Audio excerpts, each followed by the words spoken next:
자, 그러면 전공 B는 이제 시작할게요. 자,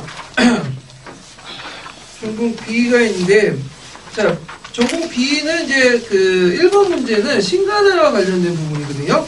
신간회도 중요한, 자주 나온 기출 테마 중에 하나예요. 그래서, 이 신간회와 관련돼서 문제를 내봤어요. 그래서 보면, 가와 나는 신간회와 관련된 그 결성부를 조성한 단체들 관련사인데, 가는 이제 누구와 관련된 거냐면, 조선민흥회와 관련된 거야. 조선민흥회. 이 조선민흥회는 예전에 한번 제가 설명했듯이 뭐와 관련된 거죠? 울산 장려운동 때 그 당시 그 비탄주 민족주의에도 이끌었고 서울파 공산주의자들을 이제 적극적으로 참여시켰죠. 예. 그 다음에 그래서 이제 민족주의 안에 그 사회주의를 수용하는 케이스고요. 두 번째는 정우회 선언이죠. 그래서 정우회가 이제 그 당시 그 사회주의 안에 있는 분파들을 이제 통합을 깨하고 그 다음에 비탄주 민족주의를 수용하겠다 선언한 거죠. 그래서 이제 가와 나를 바탕으로 해갖고 신간회가 결성을 한 거죠. 자, 그 다음에 그 나의 단체가 이 선언을 한 이유가 뭐냐? 그러니까 정우회가 그 이 선언을 한 이유가 뭐냐면 그 당시 이제 그 조선공산당은 해체했다가 아니 만들었다가 해체되고 만들었다가 해체되고 거의 그런 상태였어. 왜 그랬죠? 그 당시 치안유지법 때문에 그러죠. 그러니까 합법적인 공간이 필요했어요. 그래서 그 당시 합법적인 공간을 마련하기 위해서 비탄주 민족주의 세력들과 손을 잡으려고 했다. 이렇게 쓰시면 되겠죠. 자, 그 다음에 다는 이제 코미테름인데 그 당시 조선공산당은 누구의 지시를 받았냐면 코미테름의 지시를 받았어요. 이건 뭐 조선공산당뿐만 아니라 1920, 30년대 거의 공산당들, 그러니까 전 세계 공산주의 사회주의는 코미테의 지시를 받았다고 보시면 돼요. 그래서 코미테의 어떤 인식 변화에 따라서 이 정책도 바뀌어지는데, 자, 여기에 보면 이제 다는 그날 신간의 해체와 관련된 내용이죠. 그 코미테 지형, 12월 퇴제와 관련된 내용인데, 자, 요때 이제 인식 변화를 반영하고 있다. 자, 인식 변화에 대한 영향을 줬던 국제적 배경, 요건데요. 자, 요 국제적 배경은 두 가지가 있어요. 이것도 이제, 교과서에 있는데, 첫 번째로는 1930년대 대공황 때문에 노동자 농민투쟁이, 거세졌죠. 이런 것들. 그 다음에 이제 제1차 국공업자 결렬. 그럴 때 국민당 배신감을 이제 받은 코미테름이, 이제 안 되겠다. 개량적인 민족주의와 손을 잡아서 안 되겠다. 그래서 해체해라. 그래서 제4차 인터내셔널 때 그걸 결정을 했어요. 2차 때는 합치자고 해놓고 4차 때는 또 결렬되고 그러다가 6차 때 다시 민족주의와 손을 잡자는 분위기가 나타나죠. 코미테름 안에서. 이건 뭐 때문에 그러죠?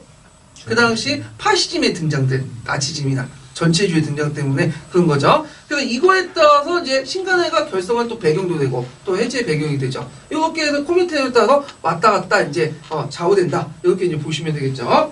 그다음에 그 외에도 신간회 관련된 문제는 많이 나와요. 잠깐 그 14페이지 잠깐 펴보세요. 자, 신간회 같은 경우에는 이제 신간회의 배경을 민족주의 진영 안에서나 사회주의 진영 안에서 이렇게 각자 보시면 되고, 그래서 정우회 선언 내용도 꼭 기억을 해주시고요. 그 다음에 코미테름 2차 대회 있죠? 극동 피합법 민족대회.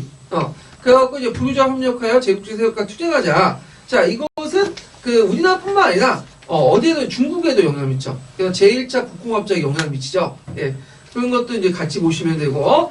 그 다음에 신간회 1927년에 결성돼가지고 이제 조직 내용들을 보고, 그 다음에 신간회 강령, 그 세 가지 외워두셔야 되겠죠? 자, 우리는 정치적, 경제적 각성을 촉진한다. 우리는 단결 공고해야 한다. 자, 우리는 기회주의를 일체 부인한다. 이 세 가지 외워두세요. 이제 시험 문제 나왔는데, 이때 기회주의자는 누구죠? 자치론자들이죠. 자치론자들. 자, 그래서 이제 신간회 활동 내용도 외워두셔야겠죠? 자치운동, 규탄, 한국 착취기간, 철폐, 그 다음에 이제 교육처벌 금지, 거기 보면 이제 강락생 운동 진상조사단 파견이죠. 근데 진상조사단 파견해서 이제 서울로 올라가서 민중대회를 열려고 했는데, 일제가 개입을 해갖고 지도부가 어떻게 돼요? 다 교체가 되죠. 그래서 급진파에서 온건파로 이게 교체가 됐다. 이게 그래서 이제 뭐냐면 이게 원래 비타협적 민족주의 있는데 타협적인 성격이 띠게 되겠죠. 그것 때문에 또 신간 해체된 배경이 되고요. 그래서 신간 해체 배경 같은 경우에는 일제 교만 탄압 정책, 그 다음 민중대회 개최 시도로 급진 지도파가 이제 경고해서 온건파고 이제 등장하고 김병로 같은 그런 사람들이 이제 주도권을 장악하게 되고, 그 다음 코미테는 노선 변경인데 12월 퇴제와 9월 퇴제가 있어요. 제가 말 잘못한 거 같은데 신간 해체와 관련된 건 12월 퇴제가 아니라 9월 퇴제예요. 제가 다사육 보홀태제와 관련된 거고. 자, 그 다음에 그것을 이제 노선병리했던 인식 변화는 아까 말했처럼 국민당이 제1차 그 국공화제 깼죠? 결정 4.16 쿠데타 아시죠? 그거 연결시켜서 이제 보시면 된다는 거.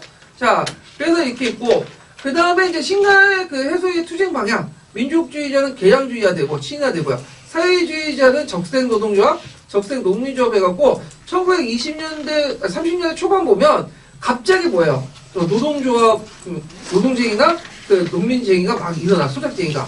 그 규모도 커. 집단화되고. 그래서 이제 노동자 조합이나 농민조합의 사회주의에 적극적으로 개입을 들어가죠. 근데 결국에는 집중 탄압을 받아서 어떻게 돼요? 조금 지나면 어떻게 돼요? 급격히 쇠퇴하게 되죠. 예.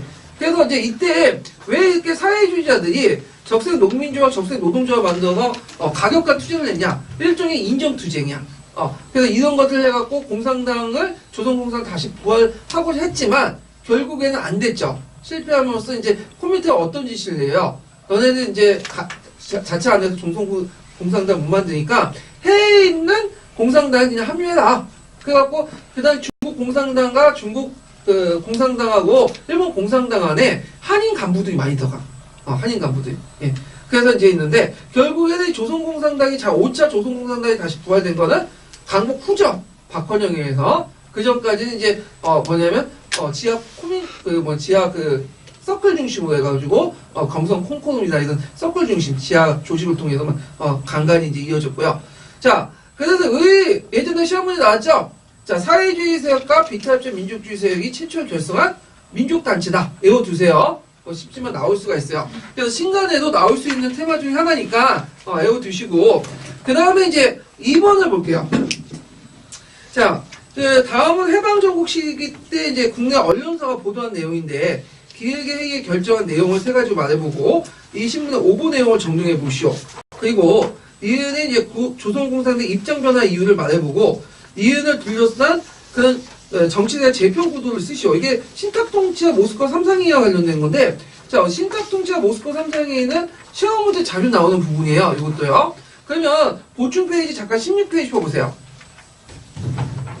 자, 기본적인 거지만 이제 모스크바 삼상회의의 결정 내용을 외워두셔야 돼요. 세 가지 외워두셔야 돼요. 네, 16페이지에. 자, 첫 번째가 뭐죠? 조선 임시 민주주의 정부 수립. 그 다음 두 번째가 미소 공동회 설치. 그 다음 세 번째가 미영 중소 신탁통치 실시 5년간. 근데 이제 이 신탁통치를 누가 제안했냐? 이게 중요하죠. 누가 제안했죠? 소련이 제안한 게 아니라 미국이 제안했어. 소련 입장 때는 즉각적으로 독립시키자. 근데 소련도 우리나라보다는 그 당시에는 이제 그 여론조사에서 그 좌파 성향의 그 여론들이 많이 형성됐거든요. 사회주의가 이제 우호적인. 그렇기 때문에 그때 독립시키면 한국은 누구 땅이 되는 거야? 소련 땅이 되는 거죠. 그런 식으로 이제 정치 계산을 한 거고, 미국에서는 보니까, 이거 잘못하면 뭐예요? 소련 넘어가겠다. 그러니까 이제 5년 동안에 그 이상의 시간을 둬가지고 침략시키자. 그런 계산을 한 거야. 둘이.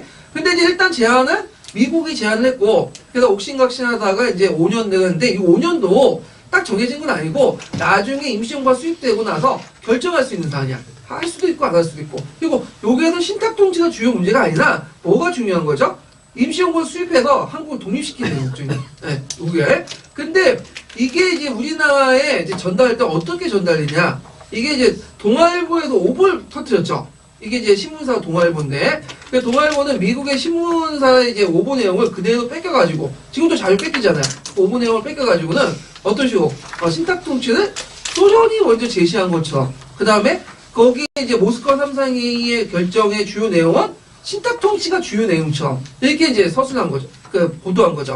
그러니까 이걸 보고 처음에 자익과 우익은 뭐야? 다 반대했죠. 오랫동안 35년 동안 일제 통치를 받았는데 왜 5년 동안 또 강제로 통치를 받아? 그래갖고 반대를 했는데 자익이 갑자기 찬탁을 선회를 해요. 이건 이제 뭐냐면 소련의 이제 지시를 받은 거죠. 소련이 뭐라고 이제 해석을 했냐면 이거는 신탁통치가 아니라 후견한 거다. 그러니까 요 목적은 뭐냐면 뭐라고 했어요? 임시정부 수립이고, 후견이다. 그냥 옆에 도와주는 거야, 강대국이. 그리고 너네들이 나중에 신탁통치 거부할 수 있다. 그러니까 이제 얘네들 입장을 때는, 지금 빨리 그러면 받아들여가지고, 독립하는 게 우선이지 않냐 해갖고 이제 찬탁을 선언을 했고요. 그래서 얘네들 신탁통치를 찬탁을 하기 위해서 여러 이제 단체들이 연합 서클을 만들죠. 이게 뭐냐면 민주주의 민족정선이에요. 외워두세요, 명칭. 그래서 예전에 이제 객관식 기출 문제 때 오답으로 한번 나온 적이 있어. 그래서 줄여서 민전이라고 하는데, 민전은 외우기 쉬워. 근데 이제 그 출제자가 그걸 원문 그 원칙 그대로 쓰다, 그러니까 원문 그대로 써. 줄여서 말고 그 단체 이름을 쓰다 보면 못 쓰는 사람도 되게 많을 거예요. 그게 민주주의, 민족정선 외워두시고요. 그 다음에 이제 우익 같은 경우에는 반탁이고, 그래서 이제 그때 이제 반공운동이 확대되죠. 그래서 비상정치회의나 대한독립 촉진회의 그런 것도 있고, 그래서 미군정은 이들을 이제 적극적 인용해서 대한민국 비상국민회의를 만들고요. 예. 그리고 나중에 자문기구 개편되죠. 이런 것들. 그래서 이 신탁통치를 계기로 해갖고, 이 당시 이제 좌우익 간의 대립 구도가 형성돼. 그래서 좌익은 이제 뭐냐면, 좌익은 친공, 친소가 되는 거고요. 그 다음에 반탁은 뭐죠? 반공, 반소가 되는 거죠. 그럼 일본 애들, 일본 친일세력도 어디에 쓸까요? 그래서 줄을 잘 쓰잖아. 그래서 반공에 줄을 쓰죠. 우익 쪽에. 그러면서 얘네들이 예를 들면 친일파로서의 탄압하는데 뭐가 되는 거예요? 민족주의 지도자, 반공 투사로 이제 변신하게 되는 거죠. 살아남기 시작한 거예요. 네. 그리고 여론도 바뀌게 돼요, 여론도. 예전에는 사회주의 쪽에 이제 경도됐던 여론들이 뭘로 바뀌었을까요? 민족주의 쪽으로 바뀌게 돼요. 왜냐면 국민들 입장 볼 때는 5년 동안 신탁 통치 받는데 또 아니 35년 동안 그 통치를 받는데 5년 동안 또 신탁 통치를 받아? 근데 자익 측이 이걸 찬성을 했거든. 그러니까 이제 사회주의 대신에 민족주의, 그러니까 우익 쪽으로 이제 뭐냐면 여론이 형성이 됐다. 이렇게 좀 기억을 해두시면 될 것 같아요. 자, 그래서 이렇게 있고 그 다음에 뒤에 넘어간 3번 문제 볼게요. 3번 문제. 자, 다음에 가와 관련된 운동의 명칭을 쓰고 그 다음에 이제 가의 운동 유형과 다른 운동의 그 유형의 특징을 한 줄 이내로 서술해 보시오. 그리고 나의 도시민의 봉기가 발생한 경제 배경 두 가지를 기술해보고 기획의 의도가 무엇인지 쓰시오. 이렇게 있는데 요거는 이제 그 중세 도시에서 있었던 자치도시의 성장, 공업운동과 관련된 거예요. 그래서 그 페이지 17페이지 잠깐 펴보세요. 고추 페이지. 자, 그 앞에 이제 중세도시의 발달하면 발달 배경도 있는데 발달 과정을 각자 보시고 그럼 자치도시의 성장 과정을 보면 자치권을 획득하기 두 가지 유형이 있어요. 이거 예전에 시험 문제 나왔으니까 좀 기억을 하는데 자, 하나는 이탈리아 유형이죠. 남유럽 형인데 요거 영주의 돈을 지불해서 획득하는 방법이에요. 왜냐하면 이제 그 당시에 영주들이 뭐냐면 힘이 강했기 때문에 남유럽 같은 데서는 그래서 얘네들 돈을 주고 영주조차도 그들 참 도시기적으로 이렇게 편입을 시키죠. 그 같이 통치하는 그런 방식으로 했고요.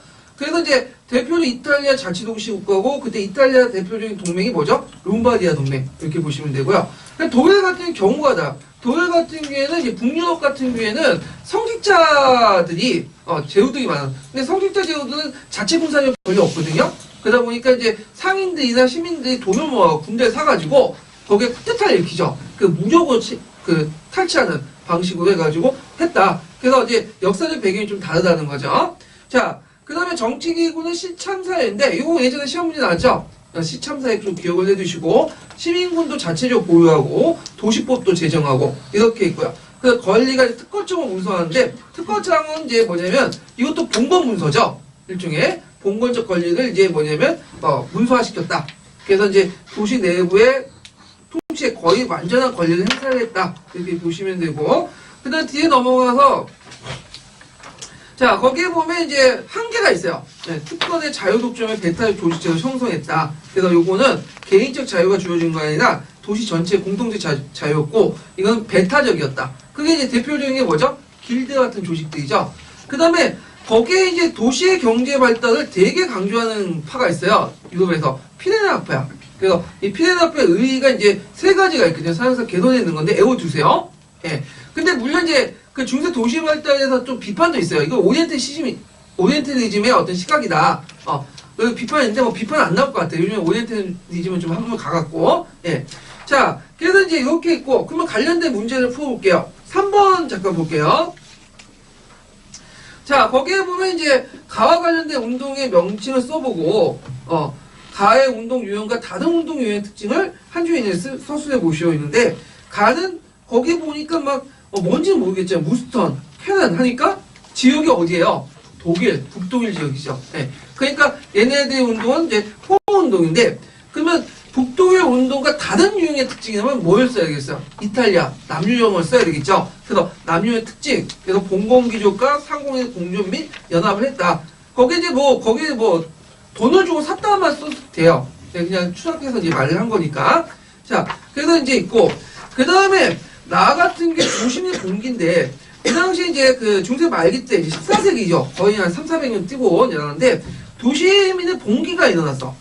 왜 봉기가 일어나냐? 이건 이제 서양사 개도에 나와 있는데, 이 당시 소수의 상층 부르주아들이 뭘 냈어요? 도시귀족화 되죠. 그래서 이들이 또 심참사회를 완전히 독점을 하게 되고, 그 다음에 또 길드 조직 안에서 또 장인직이 폐쇄지고 이제 특권을 바뀌잖아요. 그래갖고 일반 직인들이 자기네 길을 맡기고, 그리고 다수의 임금 노동자가 그냥 나타나고. 그러니까 예전에는 자기만 자기의 노동만 있으면 높은 지위까지 올라갈 수 있는데, 그런 이제 뭐냐면 사다리가 어떻게 씌워진 거죠. 그러니까 이 사람들이 이제 합법적인 통로를 통해서 신분 상승 못하니까, 지위가 상승되지 못하니까 어떻게 폭동이 일어난 거죠. 예. 지금 우리나라 사회도 비슷하잖아요. 이렇게. 자, 그래갖고 이런 것들 쓰시면 돼요. 예. 그리고 거기는 의도는 뭐냐? 이들이 이제 의도가 대부분 상태를 진행합니다. 왜냐 그들의 의도는 대부분 뭘 하는 시행정권, 시참사에 참여하려고 했던 거다. 거기 좀 오타가 있네요. 장가가 아니다. 참가. 예. 참가하려고 했다. 그래서 제가 오타가 있는데, 제 댓글을 달아주시면 제가 다 고칠게요. 예. 그래서 이제 이런 것들. 그래서 대표적인 반란이 이제 피렌체에서 일어났던 치오피의 반란 같은 것도 있죠. 예, 이런 것들 보시면 되고, 나와 관련된 사료와 가와 관련된 사료는 예전에 그 기출사로 나왔던 거예요. 그래서 그냥 제가 운용했던 거고요. 그래서 중세 도시의 발달 과정이나 중세 후기 때 이제 뭐냐면 이런 도시민들 반란들 이런 것도 좀 공부를 해두시는 것도 괜찮을 것 같아요. 자, 그 다음에 이제 4번을 볼게요. 4번은 이제 보면 다음 가조약의 명칭을 받아보고 기획의 내용이 중국 사회에 미친 영향을 서술해 보시오. 또 나조약의 명칭을 써보고 나조약의 체결의 계기를 된 사건의 결과를 세 가지로 쓰시오. 이렇게 했는데, 자, 가는 이제 뭐라고 써야 되냐면 탱진조약. 원래 이게 탱진조약인데 국경조약 써도 돼요. 왜냐면 국경조약 안에 탱진조약 내용이 다 들어가 있거든요. 예. 그래서 이제 2개 쓰시면 되고, 이것이 이제 원인이 됐던 사건이 뭐죠? 제2차 아편전쟁이죠. 예. 그래서 제2차 아편전쟁은 이제 18페이지에 이렇게 기술해 놓고, 거기에 잠깐 이제 조약 체결 내용을 좀 볼게요. 18페이지에 보면 청진조약하고 국경조약이 있죠. 그래서 청진조약은 외국공사 베이징 주재, 그 다음에 외국인들의 자유로운 내륙 여행과 양자간 개방, 크리스교의 포교 자유, 10개 항구의 계약, 그 다음에 영사재평 확대, 배상금 지분 있고, 그리고 북경조약은 이 청진조약 안에다가 더 추가된 거예요. 그래서 예전에는 이제 남경조약 때 홍콩성을 할애받았죠? 어디요? 구룡반도. 그러니까 홍콩성 받은 바로 앞에 9개의 용이 있는 반도가 있어. 구룡반도라고 하거든요? 그걸 이제 할애받았고, 거기에 청진을 계약을 추구했고, 하공은 뭐죠? 미국이나 이제 유럽에 같은 큐리라고 하는 중국의 노동자들 있죠. 그래서 미국 같은 경우에는 이제 대륙 횡단철도 할 때 이 하공들이 가서 이제 열심히 해줬잖아요.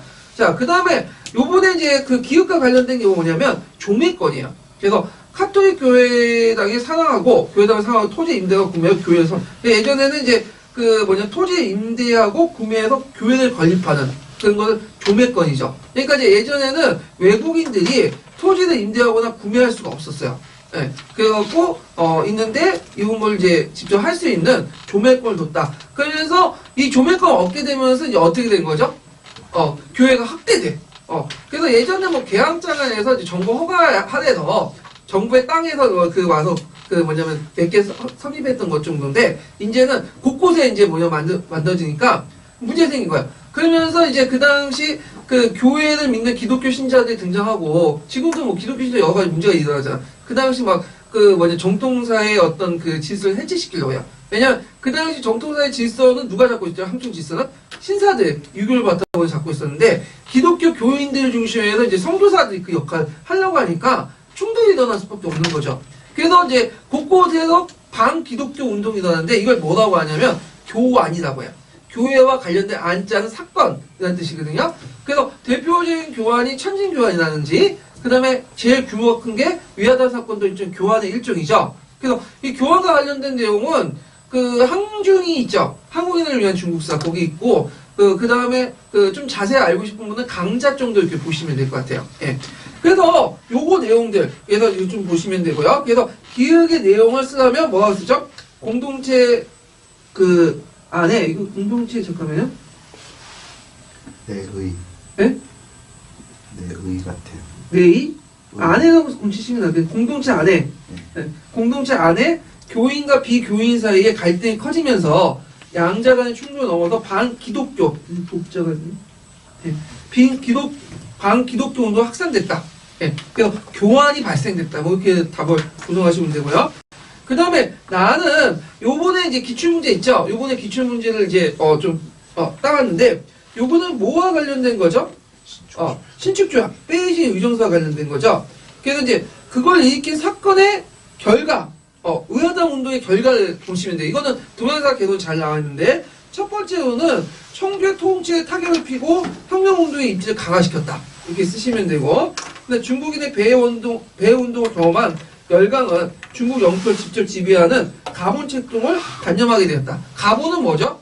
나눠 갖는다는 거죠. 네. 그때 이제 베이징 조약을 이제 맺을 때, 이제 맺기 전에, 그때 이제 베이징 조약을 진압했던 연합국 안에서 좀 위견충도 일어났어. 영국과 미국은 가본 안 된다. 근데 다른 나라는 날아갔자. 결국에는 딱 보니까, 시세를 보니까, 이거 너무 중국인들의 저항이 크니까 직접 통치한 거는 청조단은 허수아비를 내세워갖고 간접 통치하는 게 낫겠다. 그 경제적 이익을 챙기는 게 낫겠다. 그래가지고 이제 뭐냐면, 위하다 조약의 계기로, 위하다 사건을 계기로 해갖고, 가본을 이제, 대신에 간접 통치, 경제 이득을 챙기는 목적으로 넘어가게 되죠. 이때 이제 그걸 주도했던 것이 영국과 미국이고요.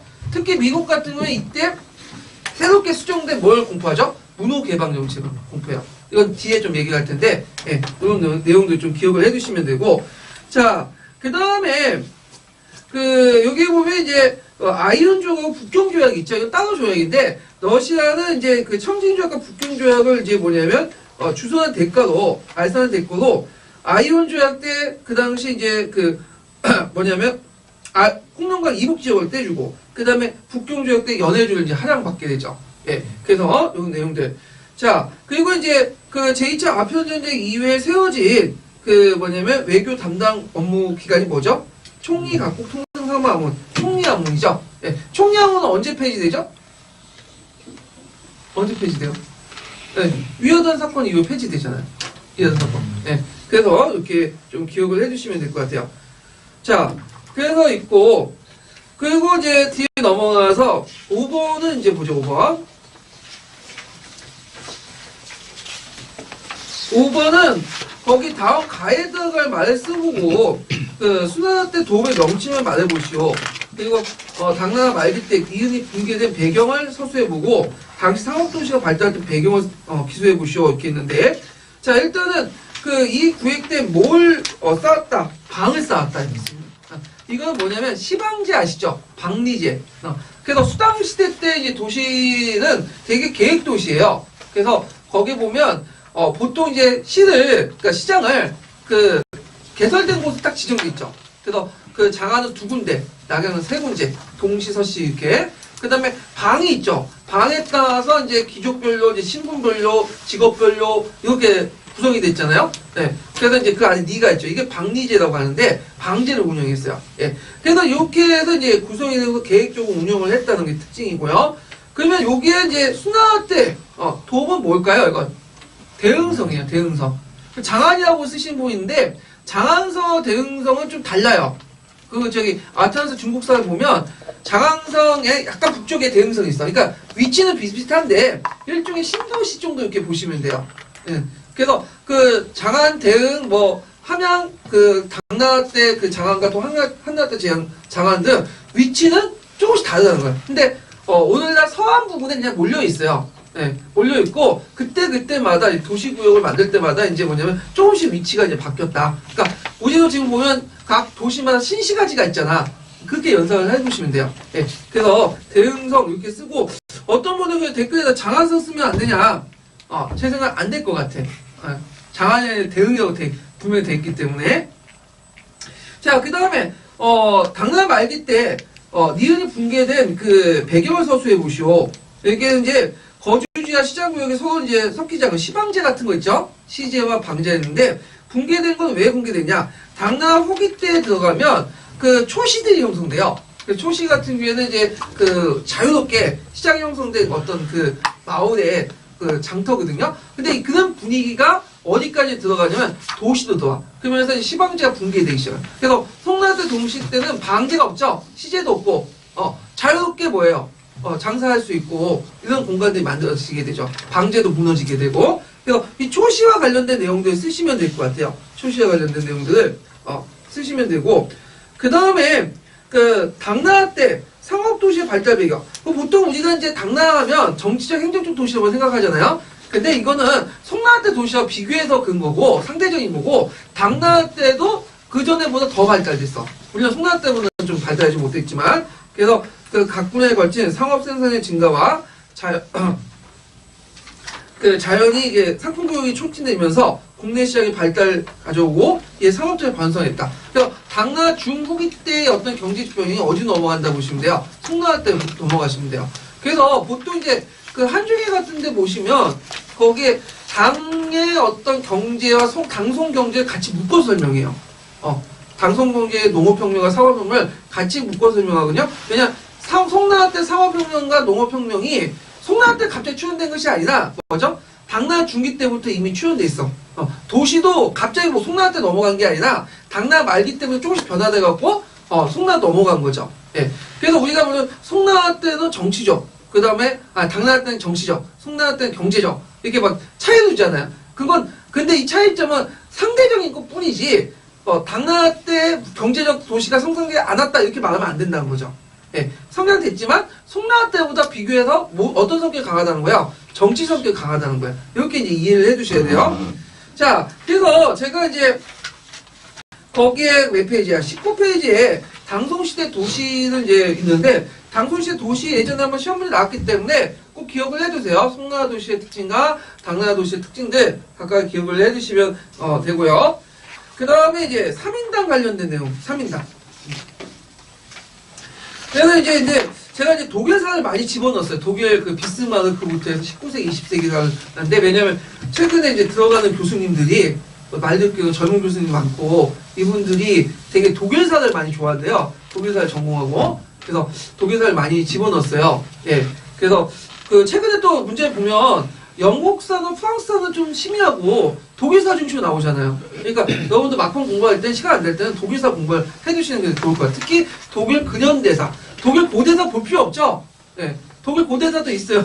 근데 그거 보면 떨어지고 독일 중세사도 볼 거 없어요. 그게 내면 언제 내겠어? 근현대사 내겠죠. 네. 그래서 비스마르크가 이제 자주 나오는 부분인데 제가 비스마르크를 많이 이제 언급할게요. 시험 문제에서. 자, 그 6번 보면 다음 비스마르크 정책에 관련된 사료이다. 가에 관련된 법의 명칭을 써보고 이 법을 타격받은 3인당이 1891년에 제정된 채택된 강령 명칭을 써보시오.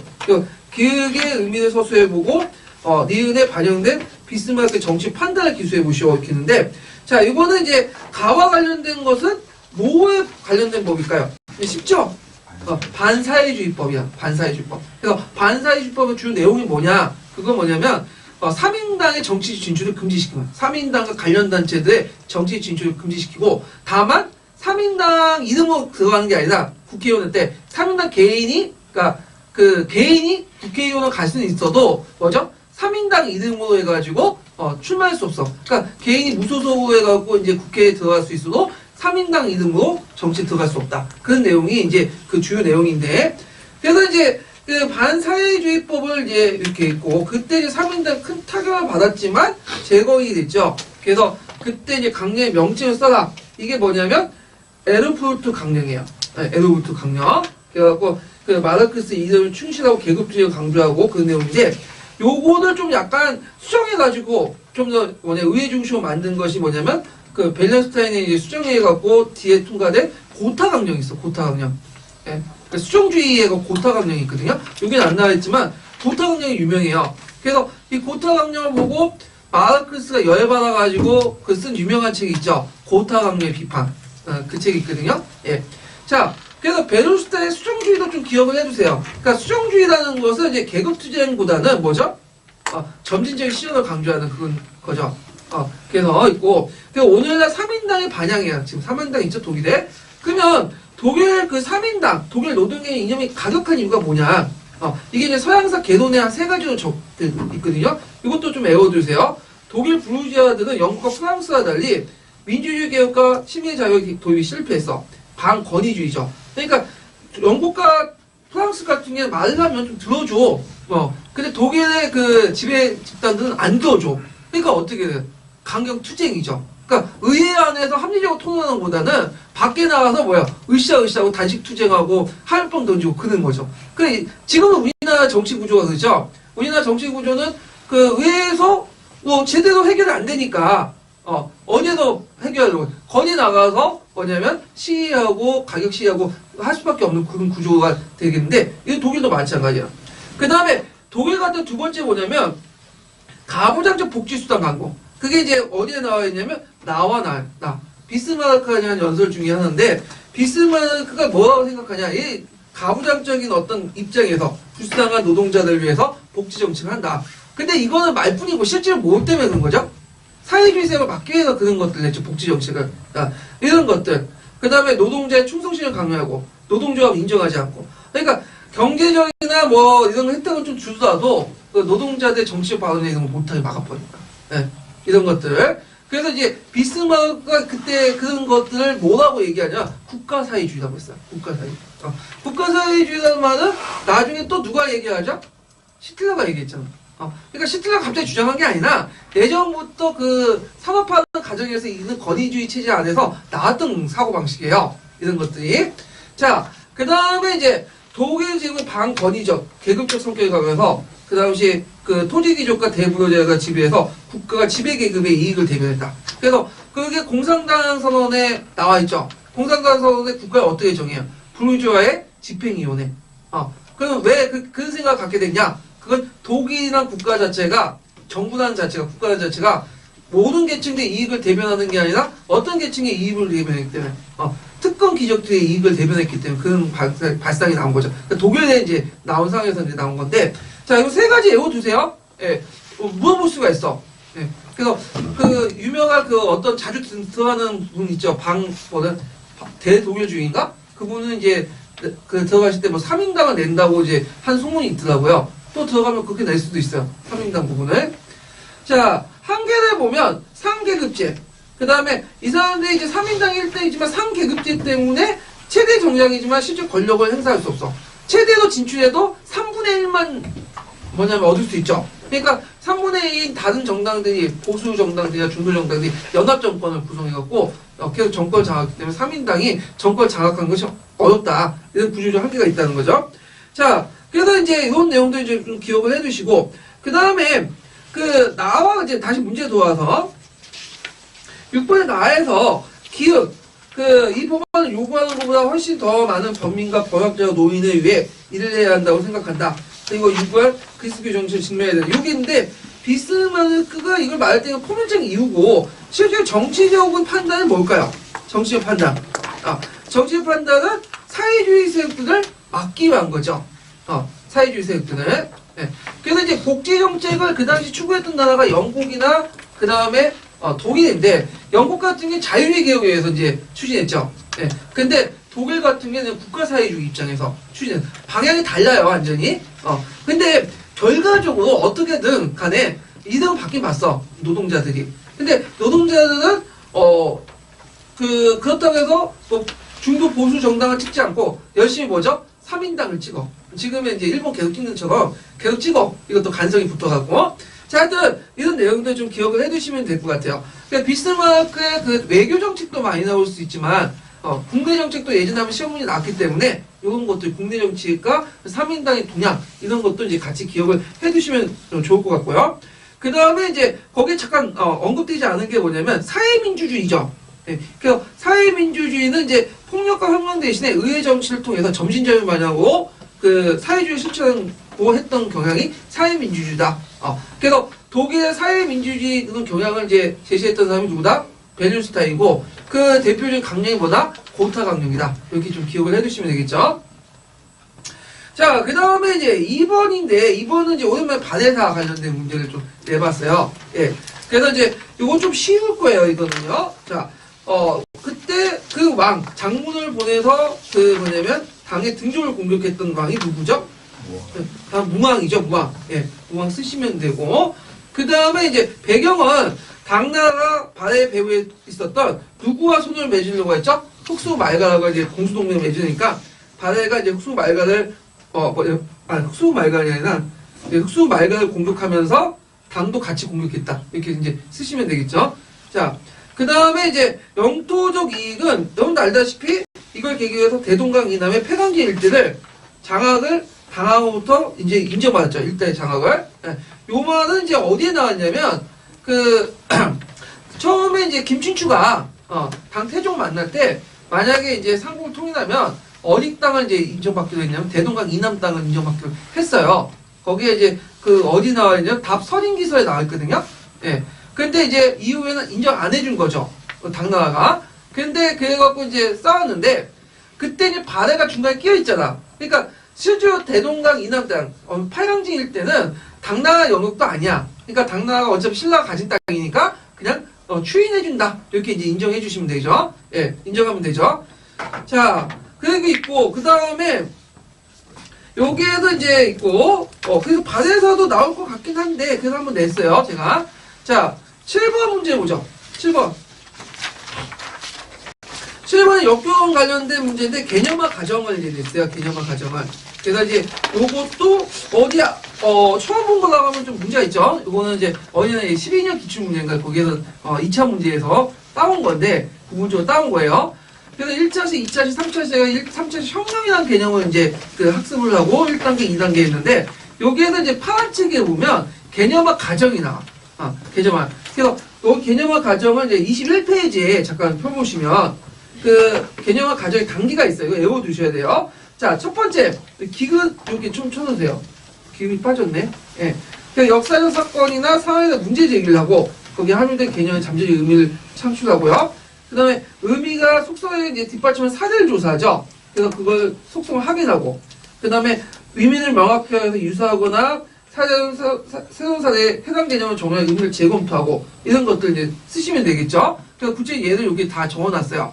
그러면 여기에서 이제 기획과 니은의 단계를 각각 써보시고요.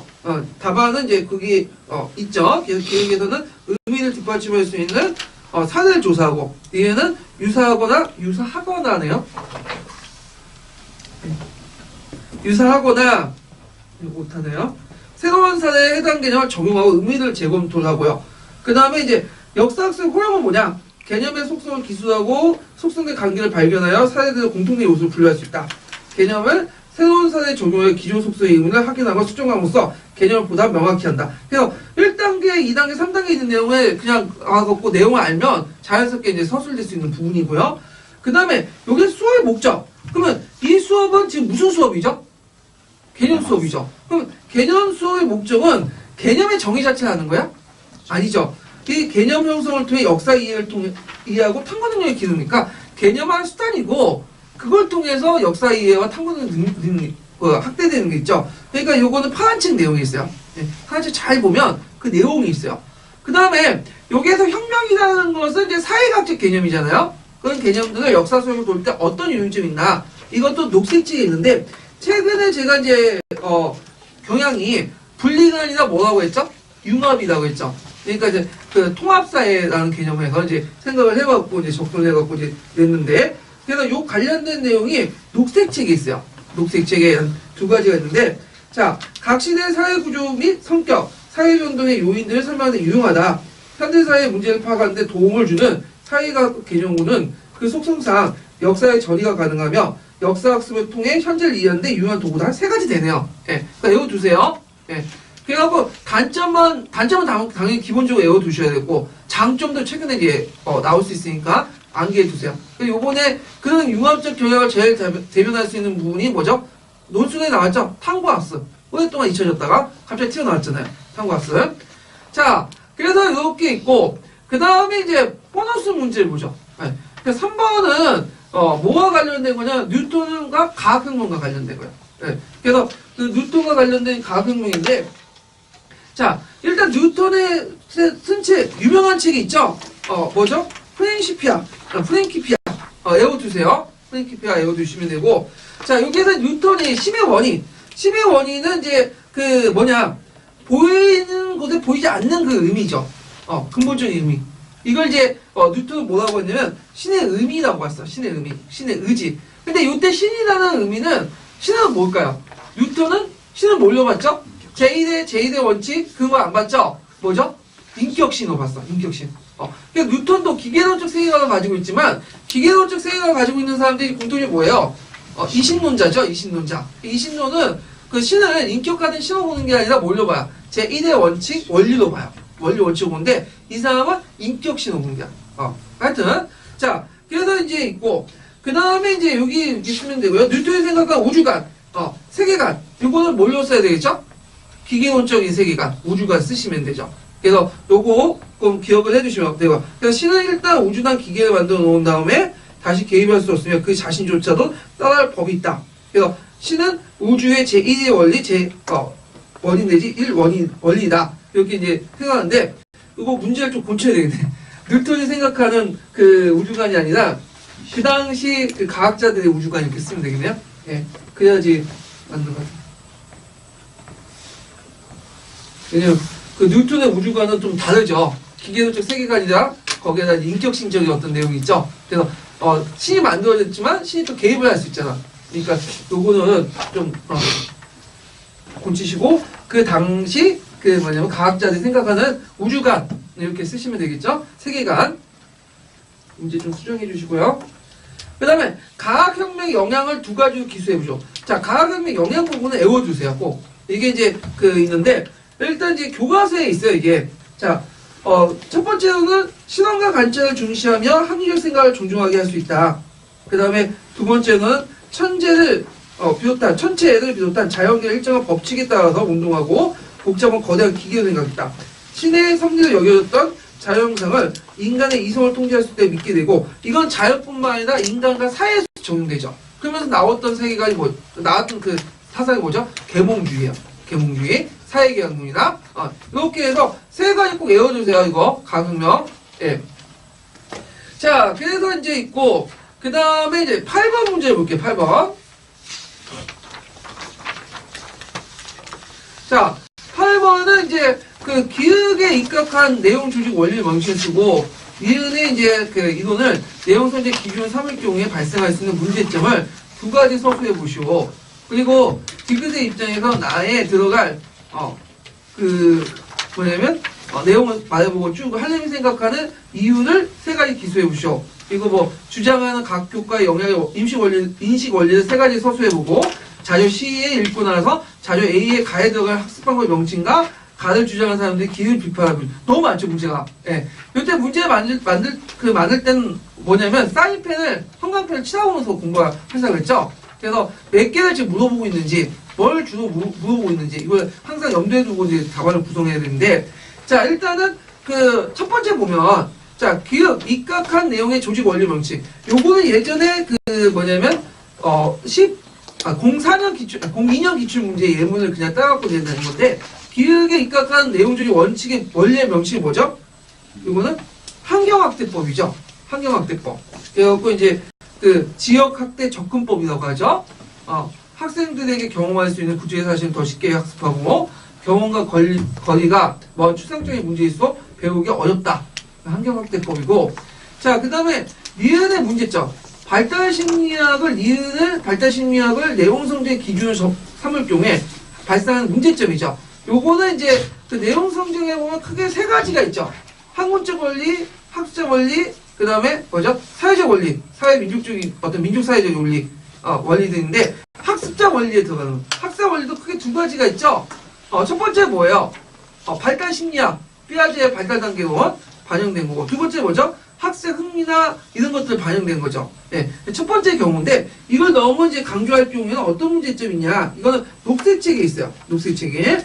그래서 이제 녹색책에 있는 내용들 이제 신호하는데 요거는 한번 읽어볼게요. 많아가지고 한번 읽어볼게요. 예. 누가 읽어보시겠어요? 발달 심리학에서 말하는 사고력은 일반적인 능력을 의미하는 것으로 각 교과 고유의 특성을 반영하지 못하고 실제 학습자의 능력은 다루는 내용에 따라 달라진다. 구체적으로 경험할 수 있는 것은 쉽게 학습할 수 있고 추상적이고 경험할 수 없는 것일수록 학습하기 어렵다는 발달 심리학의 이론은 들어맞지 않는 경우가 있다. 구체적 예로 공룡이 살았던 시대나 과거 전쟁사 등에 대해 상당한 호기심과 지식을 갖춘 초등학생 사례를 기술한다. 예. 그리고 있고 그 밑에 또 발달 심리학 이론 두 번째 있죠. 다음 분이 한번 읽어볼까요? 다 읽었나요? 발달 심리학 이론은 교과 교육에 적용한 연구들은 각 교과의 내용을 매개로 하지 않았다든지 과도한 일반화를 끌어내는 경우가 많다. 각 연령 단계에서 학생들의 역사의식 수준만 제시했을 뿐 발달 근거를 밝히지 않고 있다. 역사의식 단계 구분도 애매하여 내용 선정의 기준으로 활용하기 어렵다. 예. 자, 그래서 이제 발달 심리학 입장에서 이제 도입할 때 내용 성질 문제점, 요거 좀 기억을 해두시고요. 그 다음에 디귿의 입장에서, 디귿이 피아제 필 할렘 모델이죠. 그 나에 들어갈 수 있는 내용을 말해보고 이렇게 있는데, 자, 요거는 이제 피아제 필 모델, 할렘 모델의 입장에서 이제, 뭐냐면 교육 내용 조직이나 형식 조작기 이런 견해든 이제, 위견 차이를 이제 얘기를 하는 건데, 자, 몇 페이지 펴보시냐면요. 24페이지 잠깐 펴보세요. 자, 24페이지에 보면 영역고유인지론하고 영역중립인지론이 있죠? 그래서 이렇게 있는데, 자, 영역중립인지론에서는 역사의식, 사고력 발달의식을 어떻게 보죠?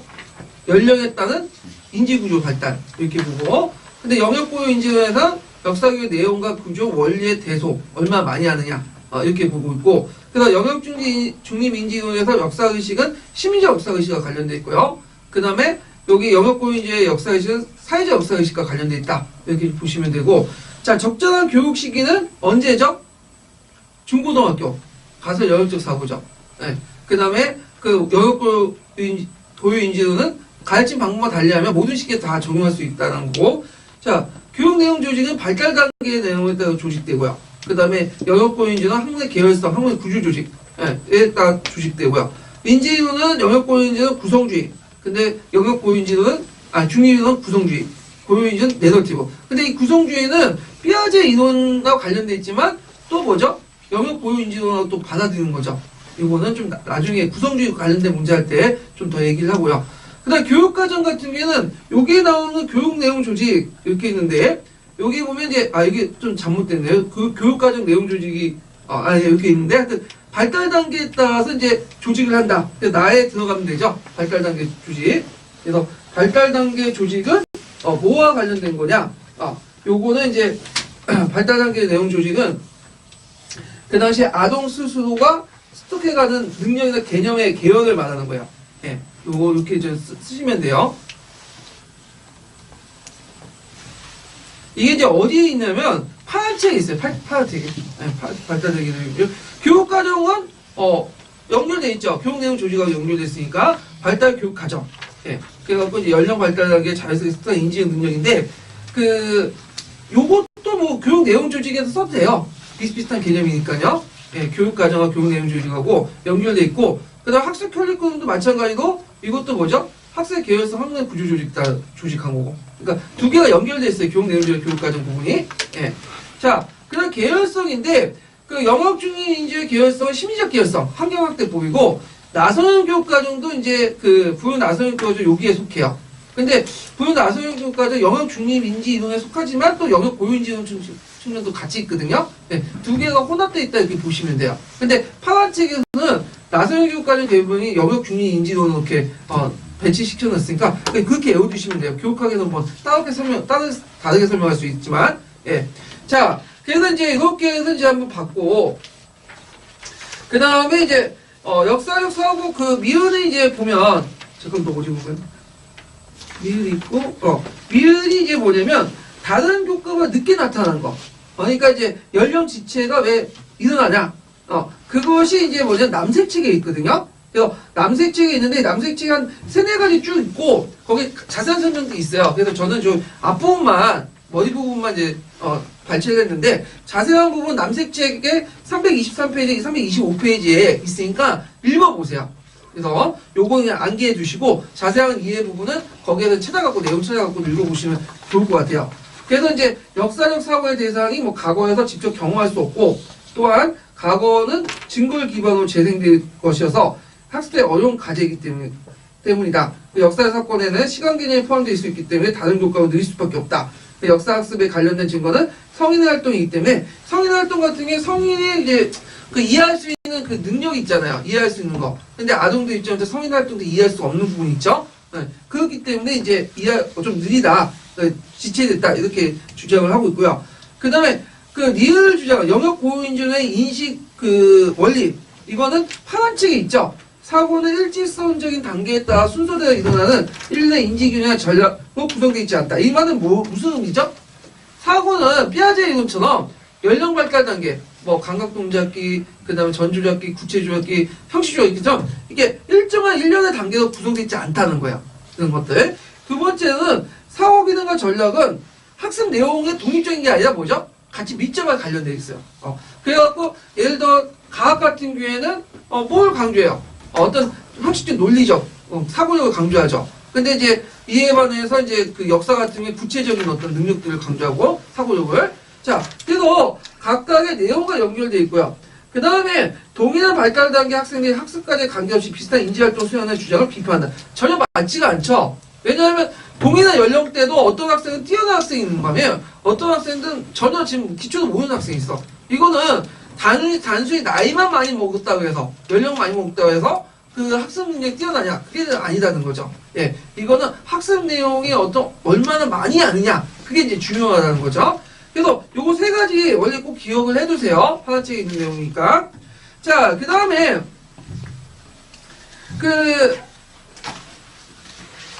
잠깐 요걸 좀 곤치시면 될 것 같은데. 주장을 비판했다보다는 원리니까 인지활동을 수행할 수 없다라고 곤치면 되겠네요. 제가 이걸 그냥 쓴 것 같은데 그 밑에 동일한 발달 단계 학생들이 학습까지 관계없이 비슷한 인지활동을 수행한다는 전제를 수행할 수 없다. 네.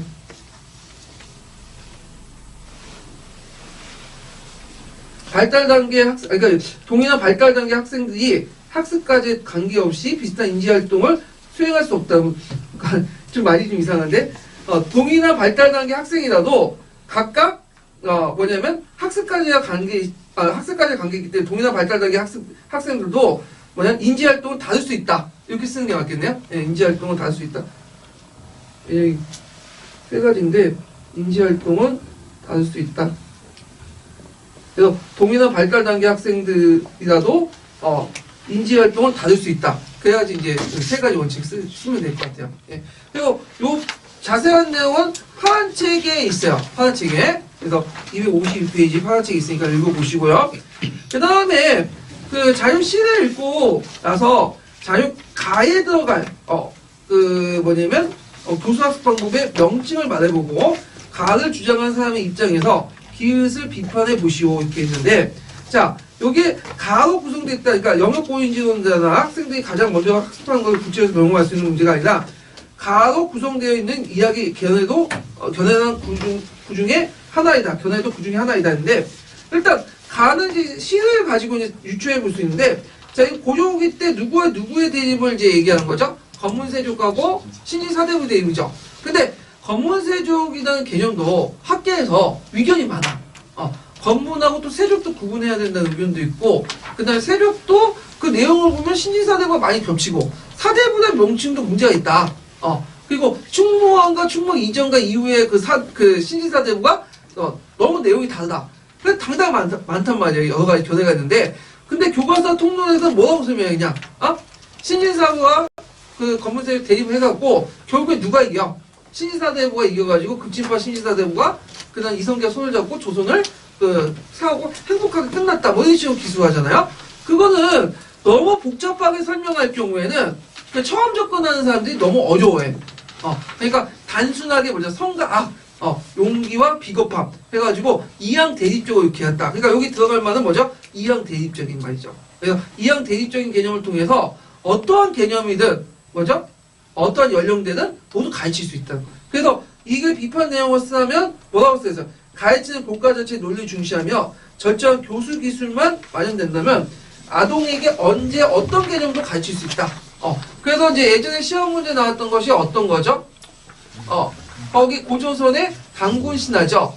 당군 신화를 이제 그 얘기를 할 때 예전처럼 당군은 뭐 고위 토템이고 그 다음에 후라이 토템을 연합해갖고 여기 쓰면 애들이 이해를 못하니까 보면 묵직하잖아. 그리고 참을성 있고. 근데 이제 후왕이는 성급하죠. 그걸 이제 대비하고 얘기하면 애들이 이해를 하죠. 근데 주의할 것은 뭐냐면 요때 애들의 이제 이해 수준이라는 게 발달 단계를 얘기한 게 아니에요. 뭐죠? 애들이 이제 사회 경험이 적다 보니까 어떻게 해요? 좀 모르는 경우가 많죠. 모르는 경우는 애들은 이제 제대로 할 때 하는 거고, 일부 애들은 뭐 그냥 자기가 관심 있으면 뭐예요?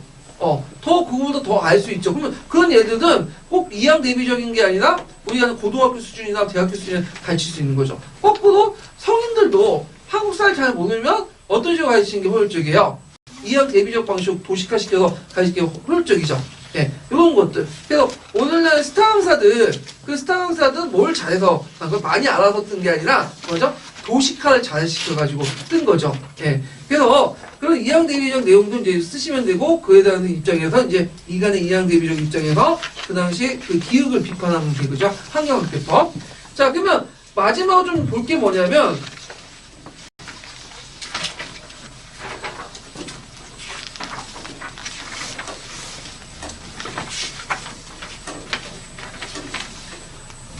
자, 거기에 보면 이제 그 예전에 뭐 좀 시험 문제 나온 게 뭐냐, 삐아제 이론 비판이에요. 그 소극적 비판을 건너뛰고 거기에 이제 근원적 비판이 있거든요. 삐아제 연령 발달 단계를 이제 부정하는 근원적 비판이 있는데, 일단 첫 번째로는 인진적 사고가 있어요.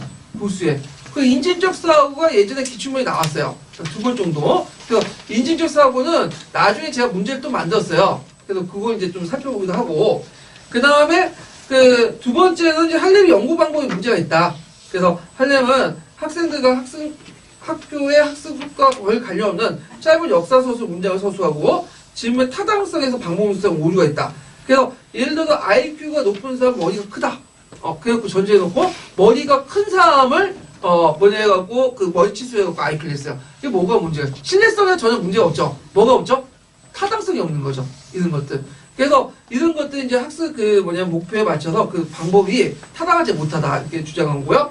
그 다음에 이제 세 번째는 그 정보 처리 능력에 입각해갖고 이제 피아제 이론을 비판한 건데, 정보 처리 자체도 문제가 있어요. 왜냐면 정보 처리를 많이 강조할 경우에는 역사를 많이 알아야지만 역사를 잘한다 뭐 이런 식의 논리가 나오잖아요. 근데 역사는 많이 아는 것뿐만 아니라 뭐죠? 이걸 분석하고 해석하고 처리하는 능력들이 되게 중요하죠. 예. 역사를 많이 한다면, 그 미국에 보면 이제 그 백과사전 자체를 달달 외우는 사람이 있어요. 그 자폐주의 빠져갖고. 근데 그 사람 보고 이제 그 사람 역사를 많이 하는 거지. 컴퓨터 역사 많이 하는 거죠. 근데 그 컴퓨터나 자폐화 보고 역사를 많이 한다고 얘기하지 않죠. 왜? 분석이나 해석을 못 하잖아. 예. 자, 그 다음에 네 번째 같은 경우에는 이제 그 첫 번째로는 이제 어떤 개념이라도 가르치는 방법만 고안할 수 있다. 대표는 이간이죠. 이간이 이제 지역학대 접근법 비판 내용들 좀 보시면 되고, 그래서 그 밑에 니은, 디귿, 니은은 각자 읽어보세요. 예. 그래갖고 이렇게 근원적 비판과 관련된 부분도 시험에 나올 수 있으니까 공부를 해두시고요. 그래서 어디에 있냐면 파란 책에 있어요. 파란 책에 있는 내용들 좀 파랗게 두시는 것도 괜찮을 것 같아요. 예. 그래서 이제 오늘 이렇게 해갖고 이제 다 했고, 다음 시간에 이제 6.52분을 할게요. 그 오타 난 거나 문제 수정할 것을 제가 다 이제 정리해갖고 다시 올릴게요. 오늘 수고하셨습니다. 좀 꺼주세요.